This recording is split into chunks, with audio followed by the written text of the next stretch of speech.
What's up friends, Chook here, and welcome to my Bit Heroes free-to-play beginner's guide series. This video series is aimed at people who are interested in Bit Heroes, but aren't fully aware of what type of game it is, and for new players to the game who may be a little confused or unaware of some of the aspects and mechanics of the game.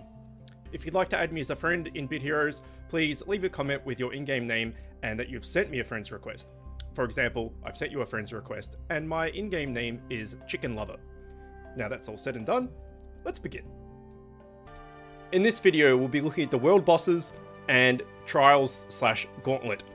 So to start off with, we will go over to the bosses. Now, there are two types of world bosses. There is the Orlag Clan. Well, let's have a look. I'll show you. If we go to summon, we can see that there's Netherworld and there's Orlag. Each one will have a different set of gear that will drop.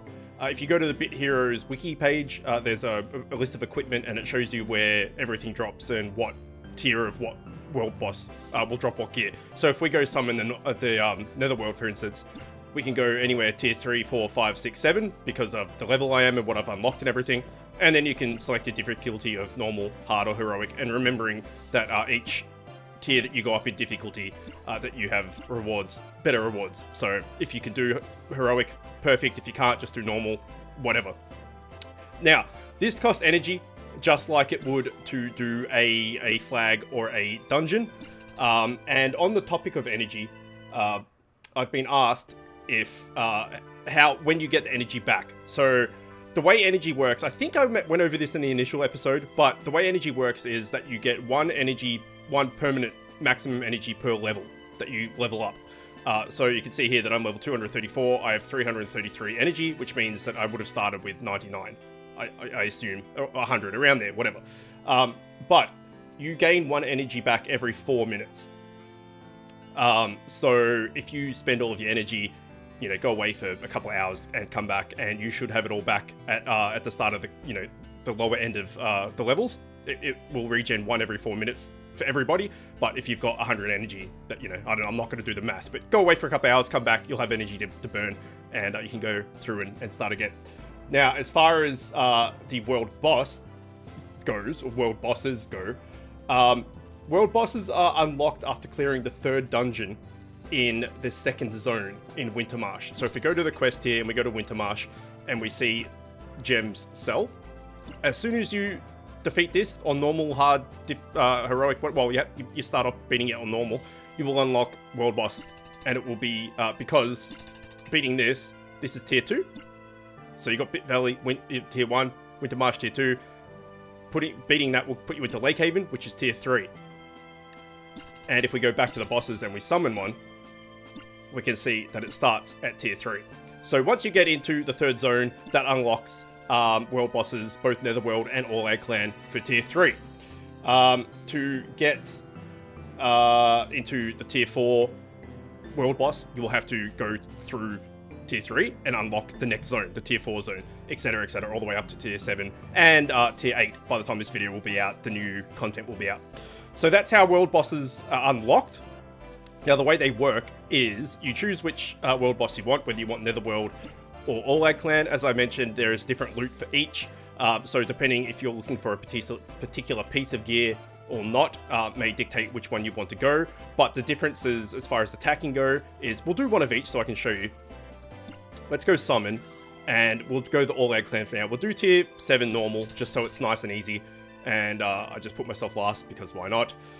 And we'll just wait for this to fill up. Normal is really, like, at this level, where we are, anyone in here is high enough to do it. You just wait till you get enough people in, put a tank at the start, so the heart means tank, swords mean power, and a little, like, 3 yellow lines will mean speed. Because it just shows what that person's stat they're focused on. And generally, the tip with all the accepted rule for world bosses is that everyone just puts on auto.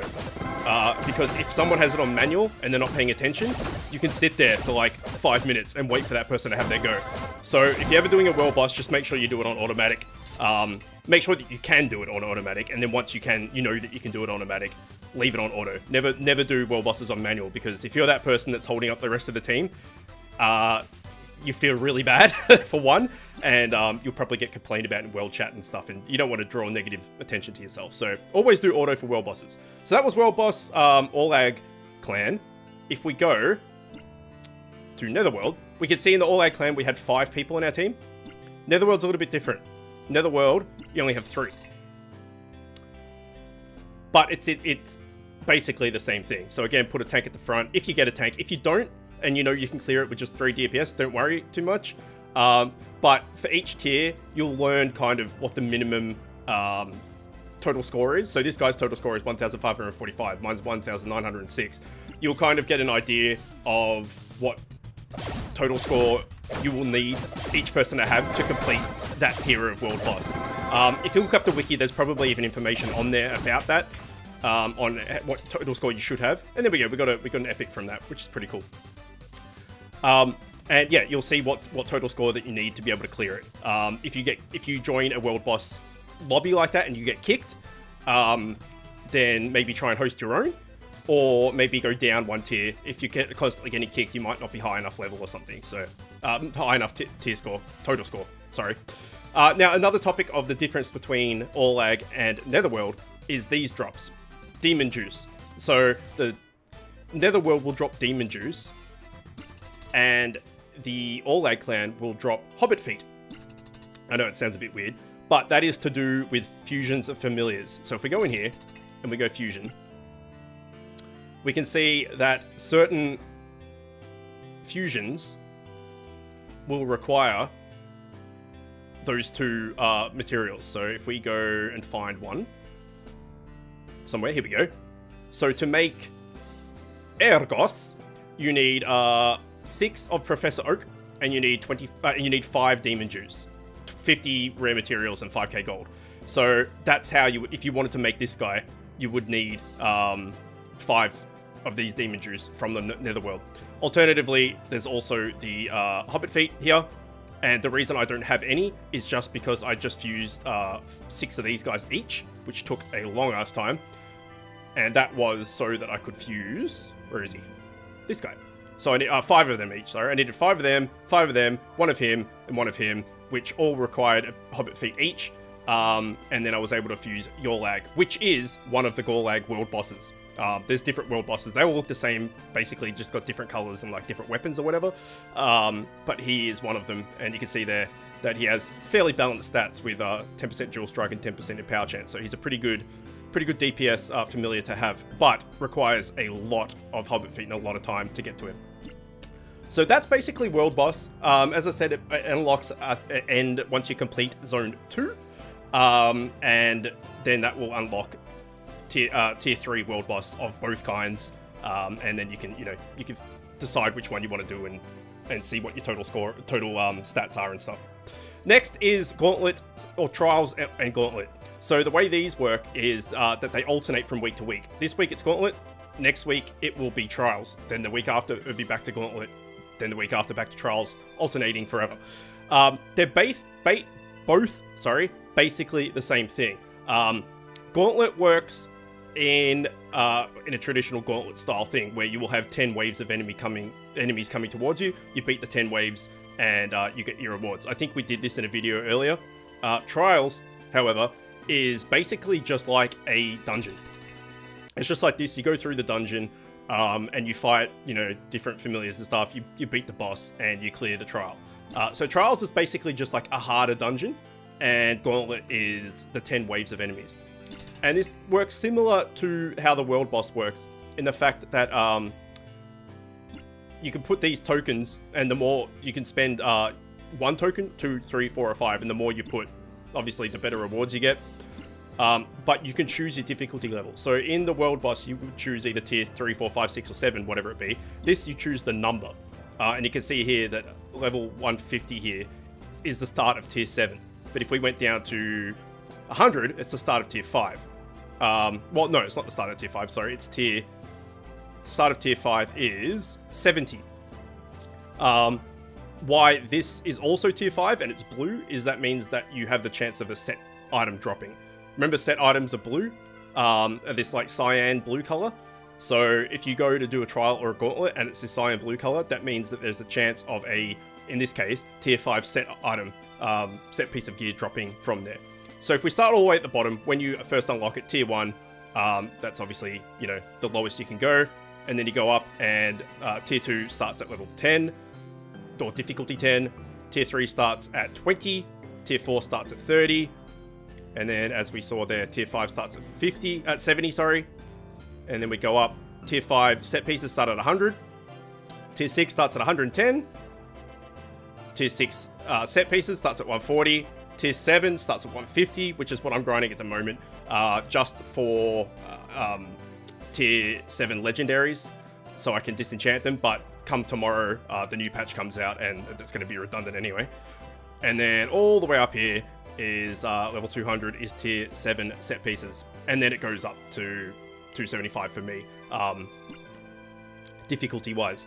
You can see the highest I've cleared is 160. That was on auto.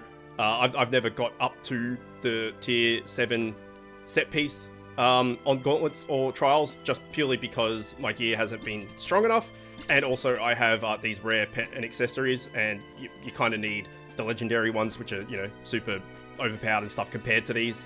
And you also, like, a lot of people that can do the high level content like that play this game a lot. I just, you know, chuck it on a couple times a day and muck around. And obviously I don't spend any money on it either, so that also, as this is a free to play guide, that will also probably be the case. So never feel bad that you're kind of behind that 8 ball and stuff with that kind of thing, because anyone that pays is always going to have that slight advantage. This game isn't pay to, well, it is kind of pay to win in a way, but it's not so bad that it's not like a purely PvP experience. So you can do just fine, as I'm a perfect example of getting high level or high-ish level and having fun and meeting people and making friends and all this sort of stuff without spending a cent. But the people that will spend the money will be, you know, way on top of you. But as long as you don't care about, you know, pieces of numbers on a game and rankings and stuff, you know, who cares? So either way, that's my view on it. If it was a purely PvP kind of game and it was pay to win, then that would be a deal breaker, but this isn't. So that is basically bosses and trials / gauntlet gone through.